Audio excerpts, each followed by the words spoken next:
ரோஷனை அருகே தீவனூர் கிராமத்தில் குப்பை கொட்டிய தகராறில் சலூன் கடை உரிமையாளர் தினேஷ் கொலை செய்யப்பட்ட வழக்கில் பரத் என்பவரை போலீசார் கைது செய்து கடலூர் மத்திய சிறையில் அடைத்தனர். தொடர்ந்து இவர் மீது குண்டர் சட்டத்தில் நடவடிக்கை எடுக்க எஸ்பி பரிந்துரை செய்த நிலையில் மாவட்ட கலெக்டர் உத்தரவின்படி பரத்தை குண்டர் சட்டத்தின் கீழ் கைது செய்து சிறையில் அடைத்தனர்.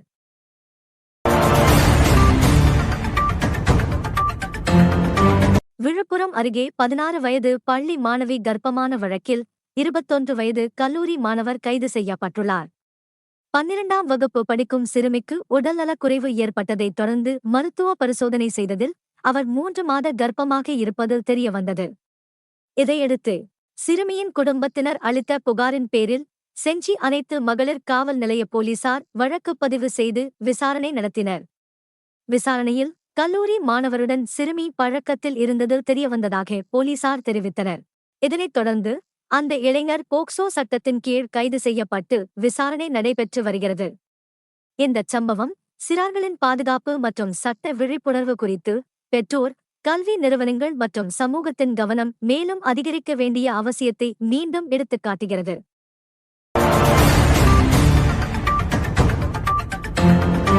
திண்டிவனத்தில் அதிமுக சார்பில் நடைபெற்ற செயல்வீரர்கள் கூட்டத்தில் முன்னாள் அமைச்சர் சண்முகம் ஆதரவாளர்கள் திரண்டதால் பரபரப்பு ஏற்பட்டது.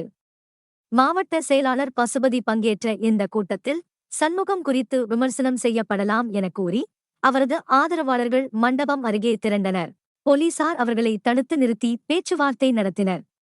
பின்னர் போலீசார் அறிவுறுத்தியதைத் தொடர்ந்து சண்முகம் குறித்து எந்த விமர்சனமும் இல்லாமல் கூட்டம் நிறைவு பெற்றது.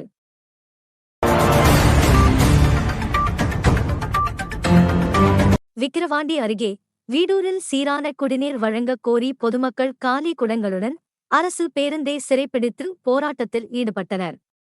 அதிகாரிகள் விரைவில் 2 புதிய போர்வெல்கள் அமைத்து தினசரி குடிநீர் வழங்கப்படும் என உறுதியளித்ததைத் தொடர்ந்து பொதுமக்கள் போராட்டத்தை கைவிட்டு கலைந்து சென்றனர்.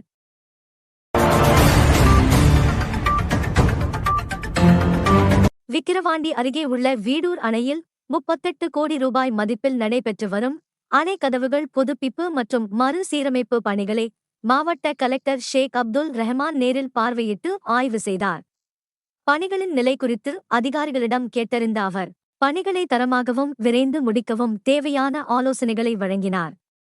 ஆய்வின் போது நீர்வளத்துறை அதிகாரிகள் உள்ளிட்ட பலர் உடனிருந்தனர். மேலும் செய்திகளுக்கு திண்டிவனம் செய்திகள் சேனலை சப்ஸ்கிரைப் பண்ணுங்க.